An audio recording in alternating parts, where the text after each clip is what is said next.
Today here, we're proud to announce that this is the first step forward in getting justice for Harrison Boone Stoppel.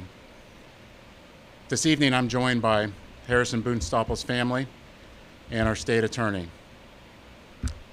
Harrison was one of the lives senselessly taken on October 29th this year.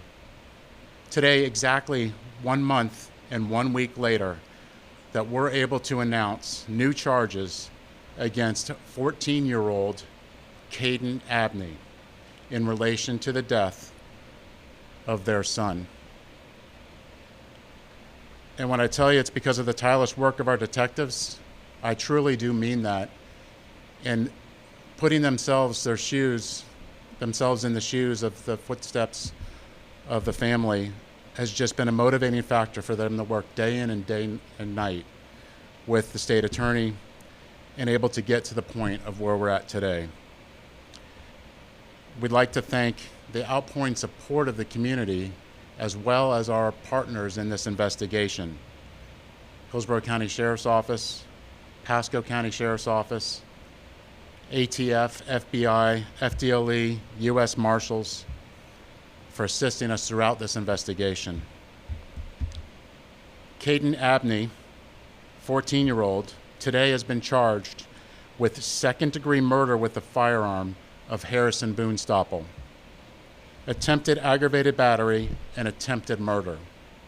His previous charges were carrying concealed firearm and minor in possession of a firearm while wearing a mask 18 days after the incident. As you all recall, Tyrell Phillips was charged with second-degree murder of a 14-year-old victim and taken into custody within hours of the incident. So I can tell you, while this arrest is a huge and significant development in this case, our work is not done. We will continue to hold those accountable for any act of violence in this incident and any other incident in the city of Tampa. What happened here is unacceptable, and our community has come forward, our law enforcement agencies, all together to hold all of those responsible. We're still looking for additional shooters. We still encourage the community to submit tips to the FBI portal or Crime Stoppers. And I can tell you from all of our detectives, all of the people that we've been working with, that our thoughts remain with the victims and the community that were directly or indirectly affected by this tragedy. Our detectives will continue to work with the state attorney's office to bring justice for these families. The families asked not to speak today, but I would like to bring up State Attorney Susie Lopez for a few remarks from her. Thank you, Chief. Last month, I was at a gun violence awareness walk just after the Ybor City shootings. It was there where I met Harrison Boone Stoppel's family.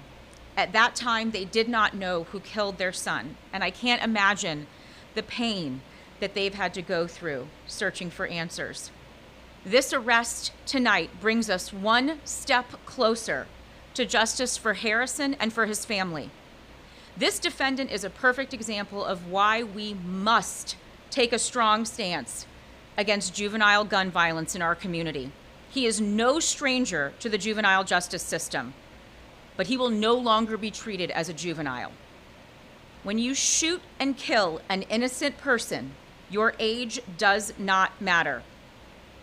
As the chief said, this defendant will be charged with second-degree murder with a firearm for this senseless crime, and he will be charged as an adult. I want to send a message to juveniles in our community.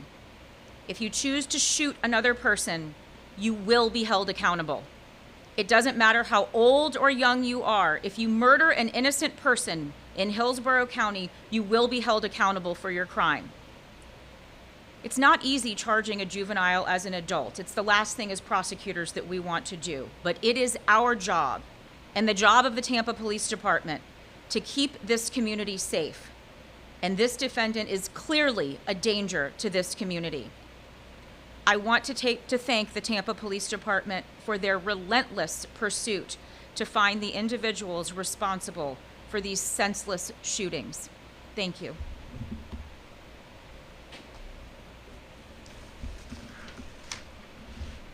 So, just to close, this is the first step in getting justice for Harrison Boone Stapel and his family.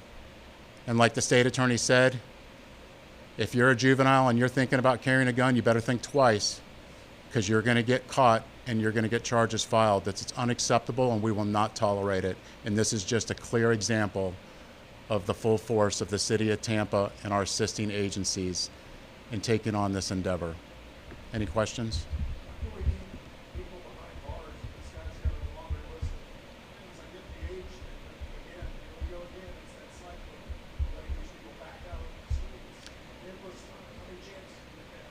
So,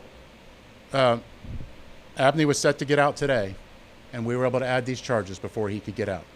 So it's a work of the detectives in the state attorney's office. Specifically, I'd like to give a shout out to Detective Kennedy and Assistant State Attorney Justin Diaz for making that happen today so he couldn't get out. Chief, if I could follow up with that. This, as I said, this is not his first brush with the law. He has 11 pending juvenile cases ranging from aggravated assault, battery, grand theft of a motor vehicle, and 6 robberies. He was 13 years old and younger when he committed these offenses, and so therefore he stayed in juvenile court as a result of his age. We are, of course, required to follow the law. He will be charged as an adult and will be held responsible as an adult for the events in Ybor City on October 29th.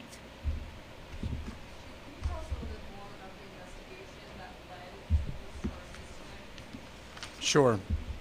So, Abney was seen in video shooting that direction with 4 muzzle flashes coming out of his gun, having a 9mm and 9mm casings were found in his vicinity, and a 9mm was the weapon used to shoot at Boone Stapel. So that's enough evidence, and with our ID, to file on these charges. And I'll tell you, that wouldn't help without the community coming forward and providing tips. I was up here for the last month asking for tips. We received those tips, and those tips helped us get to this point. So we thank the community for their overwhelming support and the hard work of our detectives and state attorney's office.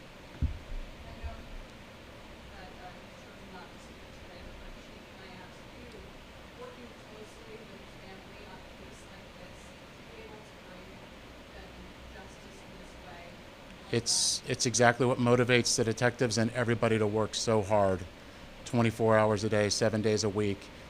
The family is their motivating factor.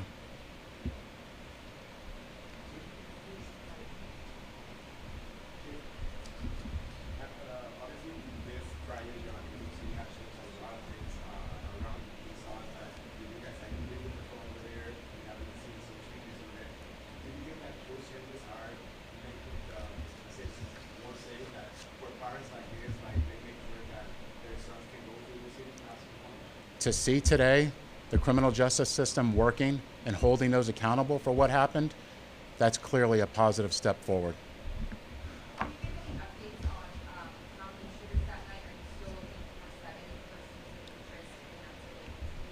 We're looking for additional shooters in this case. That number depends on other witnesses and what they have to say. So we're looking for any tips on anybody might have, but we do believe that there were additional shooters out.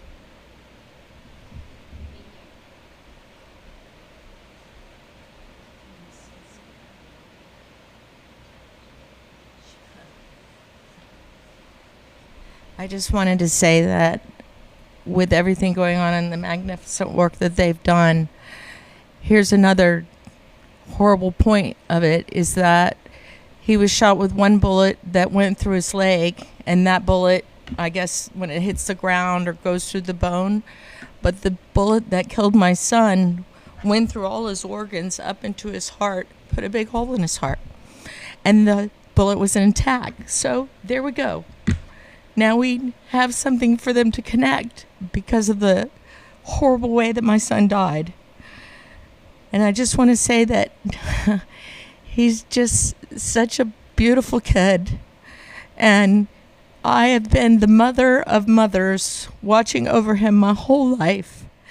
And this is just senseless, and we have to do something as a community to make it better for everybody. And I plan on doing that. I'm going to put out things for my son, Harrison Boonstapple, and they're not going to be about that get the gun people, get this people. This is about treating everybody well and helping our community. It's lost it. There's nothing.